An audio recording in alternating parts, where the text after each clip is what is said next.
안녕하세요. 컨설팅을 읽어주는 남자 민태용입니다. 이번 영상에서는 전략 컨설팅의 미래와 발전 가능성에 대해서 이야기해 볼까 합니다. 한때 스티브 잡스가 컨설팅은 무의미하다고 극혐한다는 일화가 유명해진 적이 있었죠. 실제 그 기업에서 일해보지 않고 내부 사정을 알지 못한 채 제대로 된 해결책이 나올 수 없다는 얘기를 한 적이 있었죠. 실제로 제가 컨설팅 시작하고 3, 4년 지난 시점이니까 2000년대 초반? 중반 그 정도로 기억합니다. 이 시기는 MBB가 국내에 들어온 지 10년 남짓한 시점이었는데 국내 대기업이 컨설턴트들을 많이 스카우트할 때였죠. 컨설턴트들이 임원이나 팀장으로 많이 이동했고 기업 내부에서는 인하우스 컨설팅 조직도 만드는 시점이었죠. 하지만 많은 컨설턴트들이 적응하지 못하고 퇴사를 한 것도 있고 몇몇 컨설턴트만으로 대기업의 수많은 이슈를 해결하지는 못해 결국 다시 전략 컨설팅을 쓰게 됐죠.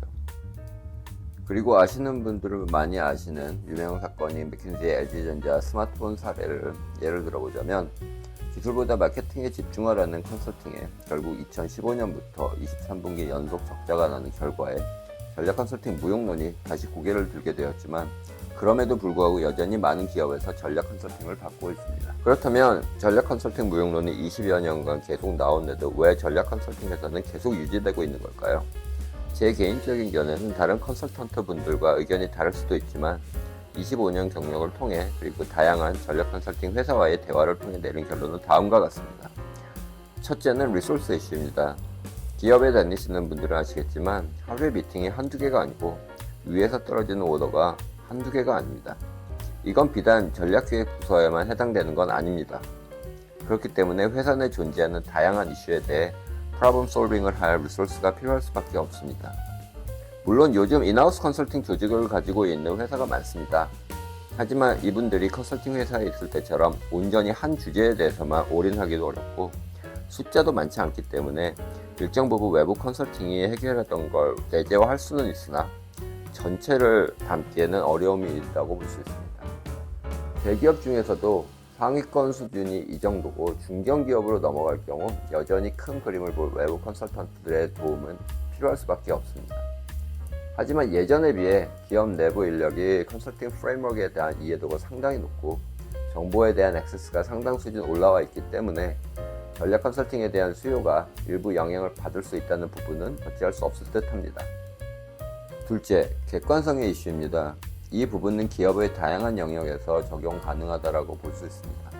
일단 M&A를 할 경우 내부적으로 우선 타겟 기업에 대한 실사를 합니다. 주로 외부 자료나 인터뷰를 통해 분석을 하지만 이것으로 메가딜을 함부로 수행하기에 상당한 부담으로 작용할 수밖에 없습니다. 객관성은 M&A 경우에만 해당되는 것은 아닙니다. 비용 절감의 경우에도 컨설팅의 도움이 필요할 것으로 생각됩니다. 최근에 전략 컨설팅 회사들이 오퍼레이션을 강화하는 트렌드를 보이고 있는데 이는 컨설팅도 실행을 중시하는 클라이언트 니즈를 반영하고 있다고 볼 수 있습니다. 다시 말해 제3자 입장에서 객관적으로 분석하고 이에 따라 운영 효율화를 극대화할 수 있는 제안이 필요하고 이를 경영진에 설득할 역할을 할 사람이 필요하다는 이야기죠. 최근 전략 컨설팅은 오퍼레이션을 강화함으로 인해 과거의 뜬구름 잡기 시기에 비용 절감을 하지 않습니다. 일부 컨설팅 회사의 경우는 성공보수 기반으로 할 만큼 전략과 실행에 대한 균형점을 찾아서 컨설팅을 하고 있습니다. 셋째, 분석의 뎁스 이슈입니다.